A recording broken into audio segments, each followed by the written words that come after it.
You guys, I am starting to have major regrets. I should have pulled these tomato plants out a month ago when I was done harvesting them, because cleaning them up is proving to be quite a mess, especially the cherry tomatoes. There's just so many cherry tomatoes, but Jameson and I are going to tackle this row today, and I am really hoping I don't end up with 8,000 volunteers next year in this area, even though I probably still will, even though we're going to clean them up as best we can. I just want to make a quick disclaimer though, in case you were under the illusion that this was a fashion channel. It is not. I am going to be working in my garden every day for the next month. I cannot make sure that my outfits are acceptable to society. So you're just going to have to bear with me if I've got crazy socks or shoes or the same sweater multiple days in a row, because it's more important to me that I'm getting work done than I'm trying to have unique outfits each day. And that's just the reality of it. But onward to cleaning up 1 million cherry tomatoes. Thankfully, this is the last row of tomatoes that has these plants in it. The rest of the rows are just the paste tomatoes. So they're not quite as bad, but they are still going to be very high priority so that I don't end up with a bunch of volunteers next year.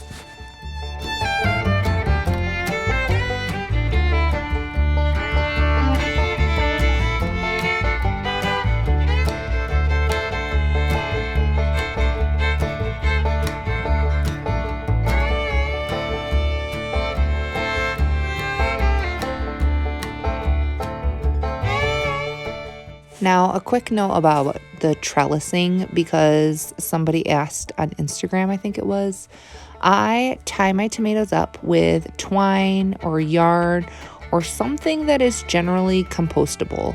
So I don't use the little clips. I don't use zip ties or anything like that. So Jameson is trying to kind of like cut them off and take them.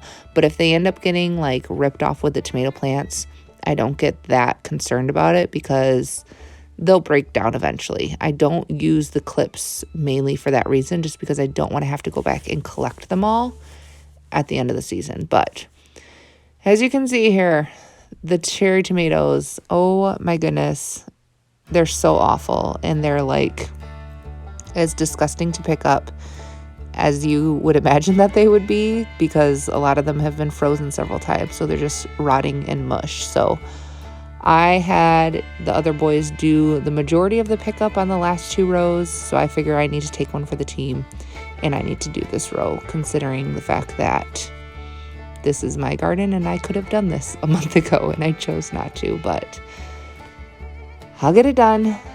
The pigs will be happy. And then we will learn from our mistakes, and we will not do this again in the future. I hope.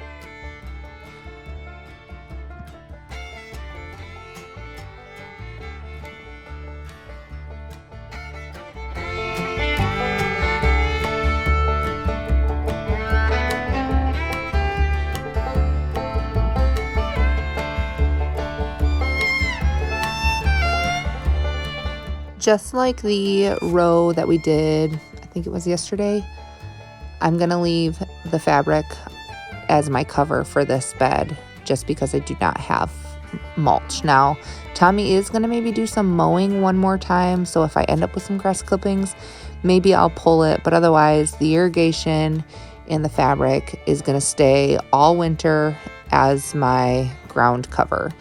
And I'm really, really hoping that I can get done what I kind of have in my mind before the potential snow comes. But unfortunately, when I started to work on the next bed after this one, which is all of the corn stalks, which mainly just needed to be kind of broken up and picked up, and I wasn't really going to even take the bases out or pull up the fabric in this row.